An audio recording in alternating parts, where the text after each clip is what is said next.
Europe.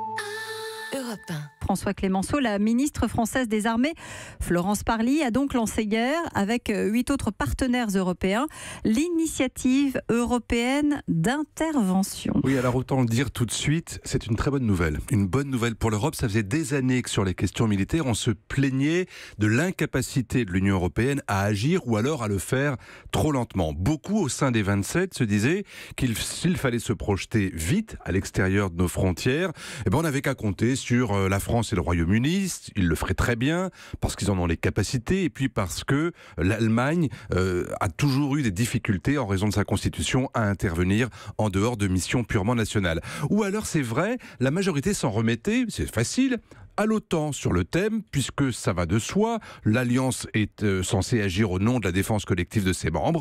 Alors depuis, face à ces difficultés, on a quand même progressé. Il y a eu de plus en plus d'opérations européennes en Méditerranée, pour sauver les migrants par exemple, ou lutter contre les trafiquants, dans l'océan Indien, contre les pirates, au Mali, en Centrafrique, pour faire de la formation. Mais il faut le dire que le plus souvent, ces missions étaient longues à se mettre en place et lourdes à coordonner. Et du coup, que vient changer justement cette initiative européenne d'intervention ? Presque tout, parce que maintenant vous avez 9 pays qui viennent de signer et la porte reste naturellement ouverte. Vous avez la France, l'Allemagne et le Royaume-Uni en noyau dur, auquel vous ajoutez l'Espagne, les Pays-Bas, la Belgique, le Danemark, l'Estonie et le Portugal, tous membres de l'OTAN, autrement dit avec l'habitude de l'entraînement et des missions à l'extérieur, tous prêts à mettre au cas par cas une partie de leurs forces en commun pour agir sur les opérations décidées par l'Union européenne. Ça n'est donc pas une armée européenne en tant que telle, ni même uniquement un état-major, mais une boîte à outils pour générer des forces très rapidement et de façon très souple. Pas forcément pour aller se battre, mais ça peut être aussi pour aller sauver des vies lors des catastrophes naturelles, pour se mettre à la disposition des Nations Unies, pour s'entraîner en cas de coup dur, par exemple en cas d'attentat terroriste ou d'attaque informatique.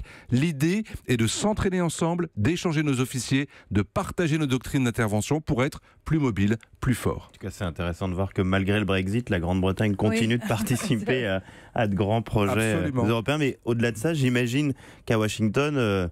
on se dit, vous êtes gentils les cocos, mais on regarde ça d'un œil un peu méfiant, non ?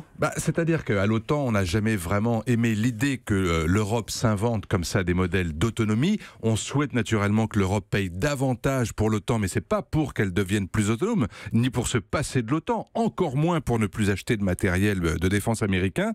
Quand Emmanuel Macron parlait d'autonomie stratégique européenne en septembre, c'est à cette initiative-là qu'il pensait face à Donald Trump pour être moins dépendant, plus musclé et pour pouvoir agir cette fois en fonction des seuls intérêts européens. Europe 1.